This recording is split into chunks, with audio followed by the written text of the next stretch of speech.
আজকে একটা খুব পবিত্র দিন এবং খুব একটা ভালো দিন। আজ সনাতনীদের মহালয়া। আসলে মহালয়া আর দুর্গাপূজা এই জিনিসটা অনেকেই গুলিয়ে ফেলে, মনে করে মহালয়া মানেই হচ্ছে দুর্গাপূজা আসা আগমন। আসলে এমন কিছুই নয়। মহালয়াটা হচ্ছে আমাদের যে পূর্বপুরুষ তাদের নামে পূজা অর্চনা করা, আমাদের যে 7 পুরুষ আমাদের সবাইকে জল প্রদান করা, পিণ্ডদান করা, জাস্ট এটুকুই, আর কিছুই না। আর অকাল বোধন হচ্ছে অকালে মা দুর্গাপুজো হচ্ছে সেইটা। এটা কিন্তু মহালয়ার সঙ্গে দুর্গাপুজোর কোনো রিলেশনই নেই।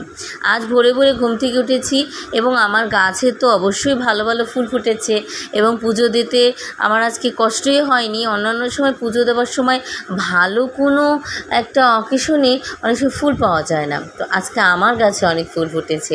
জাস্ট এটুকুই আমার পুজো দেওয়ার জন্য যথেষ্ট। আমরা আসলে বুঝতে পারি না যে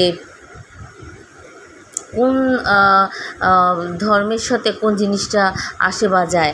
তো গতকালকে একজনকে বলতে শুনেছিলাম যে মহালয়া তার মানে হচ্ছে পুজো চলে আসছে। আসলে একদমই তাই না। মহালয়া আর দুর্গাপুজো সম্পূর্ণ আলাদা দুটো জিনিস।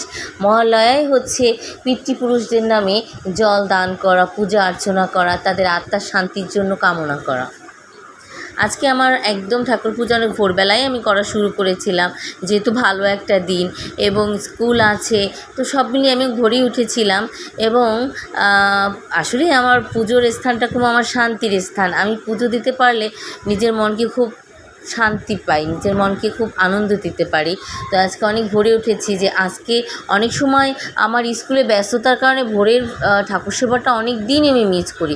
আজকে যেন মিস না করি, তার জন্য আমি অনেক ভোর ভোর ঘুম থেকে উঠেছিলাম। আর আমার গোপুসোনা আজকে অনেক ফুল পেয়েছে।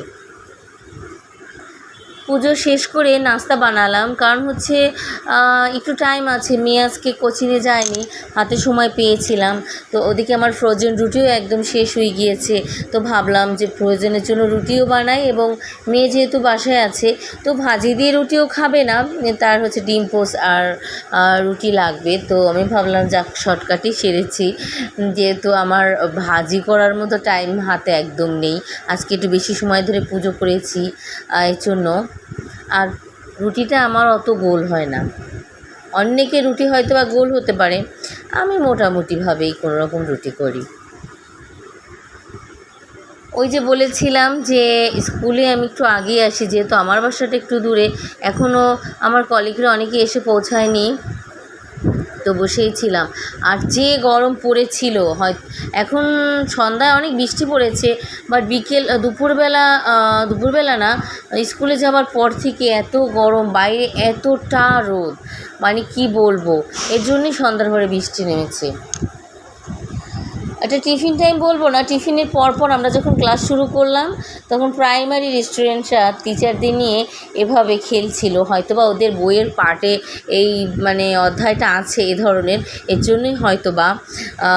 তো দেখলাম যে ওরা সুন্দরভাবেই বেশ আনন্দ করেই খেলাধুলা করছিল। যাক, এটাও একটা প্রয়োজন আছে, শুধু পড়ালেখা করলেই তো হয় না।